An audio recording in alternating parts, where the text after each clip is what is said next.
په بغلان ولایت کې د غلام شاه په نوم یو کس چې په وروستي سیلاب کې د خپلې کورنۍ 11 غړي له لاسه ورکړي دردونکې قصه واورئ. سلام، وخت مو پخیر. پام وکړئ د نن ورځې تازه خبر ته. ښځې مې زنګ راوکړ چې سیلاب راغی. ما ورته وویل چې ټول بام ته وخیژئ، بله چاره نشته، دومره تیز به نه وي، خدای به خیر کړي. خو هغې وویل چې ډېر تیز دی. حویلۍ ته راننوت. دا له غلام شاه سره د خپلې مېرمنې وروستۍ خبرې وې چې د سیلاب څپو ورپرې او د تل لپاره غلې کړه.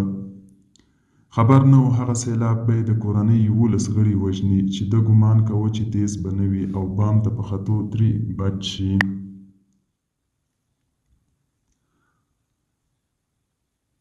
15 کلن غلام شاه د سیلاب په ورځ په خپل کلي کې فلول کې نه و او له بورکې ولسوالۍ لرې بغلان شهرنو ته سیمې ته تللی و. د ژوند ملګري یې داسې مهال زنګ ورته وکړ چې سیلاب د دوی له کوره چاپېره شوی او حویلۍ ته ورننوتو. غلام شاه وایي د ماشومانو غږ مې واورېد چې ویل یې پلاره سیند مو وړي. همدې سره موبایل قطع شو. څو ځلې مې بیا زنګ ووهه، هڅه وکړه خو ونه شو. دی چې د کور سیمې ته رسېږي نو ویني چې هر څه سیلاب جارو کړي دي. زه چې کور ته نږدې شوم او له یو څه فاصلې مې ور وکتل نو کورونه او جوماتونه هېڅ نښه نه و. زموږ د کور سینګاري پاتې و. نور یې هر څه وړي وو. د هېڅ شي نښه لا نه وه. ټوله سیمه پر دښتې اوښتې وه. زغمل یې سخت و، خو خدای صبر راکړ، چاره یې نشته. دې خونړي سیلاب له غلام شاه یوازې د اولادونه او د ژوند ملګري نه ده اخیستی، بلکې سپین ږیری پلار، زړه مور، واده کړې خور او د هغې اولادونه او مېړه او کورنۍ ټول 11 غړي ترې وړي دي. دی وایي موږ 4 فامیلونه یو ځای اوسېدو. زه، مور او پلار مې، یو ورور، خور او اوښې مې. زموږ ټول 11 تنه شهیدان شوي دي. مور مې، پلار مې، خور مې، 2 مې خورزي او مېرمن مې، یو مې زوی، 3 مې لوڼې او یو مې اوښې. د یو لور او یوه یې خورزه ژوبلې خو له مرګه ژغورل شوي دي چې دمګړی د بې پولې ډاکټرانو په روغتون کې درمل کېږي. غلام شاه وایي د مړو په سمبالښت کې دومره بوخت شوی چې د هغوی د پوښتنې ته ورتلو فرصت لا نه دی موندلی، خو دومره خبر دی چې پښې لاسونه مات دي. ځینې مړي له کوره 15 کیلومتره لرې موندل شوي. زما ورېندارې له 3 ماشومانو سره تقریبا 15 کیلومتره لرې وړی وه. بیا هلته خلکو د دوی جسدونه موندلي وو. موږ یې په سهار خبر شولو او مړي مو ترې راوړل.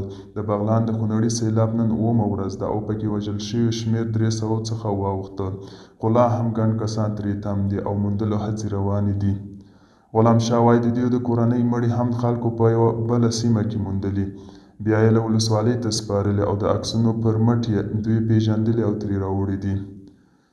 دی زیاتوي الحمدلله زموږ ټول 11 شهیدان لومړیو 3 ورځو کې را پیدا شول او ټول مو خاورو ته وسپارل او له اوله ورځ مې مړ پلار سره د 2 ژوبلو نجونو خلکو وموندل. 6 نور مو یوه ورځ وروسته پیدا کړل او په 3مه ورځ مو پاتې 4 جسدونه ترلاسه کړل. خو غلام شاه وایي ډېر خلک اوس هم ورک دي او په وینا یې خیر یا تر خاورې لاندې او یا سیلاب لرې چیرې وړي وي. دی وایي زما وینداره له 3 ماشومانو سره تقریبا 15 کیلومتره لرې وړي وه. بیا هلته خلکو دوی جسدونه موندلي وو. موږ یې په سهار خبر شو او مړي مې ترې راوړل. یو هم کور ته نږدې نه و. تر ټولو نږدې هغه 15 کیلومتره لرې و. زموږ د ځینو ګاونډیانو له خپلوانو مړي خو له بورکې ولسوالۍ ډېر لرې ان کندوز کې موندلي دي چې بیخي بل ولایت دی. د ابادۍ او د تالا ژوند 2 منظره د بغلان په څېر په تخار، غور او بدخشان ولایتونو کې هم وروستیو سیلابونو سخت ویجاړ کړي او د ځاني زیان ترڅنګ یې خلکو ته درانه مالي زیانونه هم اړولي دي. د خلکو کورونه، کرنیزې ځمکې او باغونه یې له منځه وړي او مالداري هم ځپلې ده. غلام شاه وایي چې هېڅ شی نه دی ورپاتې او زیاتوي زه او زوی مې پاتې یو او یو مې ژوبله لور په روغتون کې ده. نور هېڅ شی نه دی راپاتې. باغونه، د کور وسایل، هر څه سیلاب یوړل. د باغ نه زراعتي ځمکه نه د کور حیوانات راپاتې دي، خو ژوند په همدې روان و.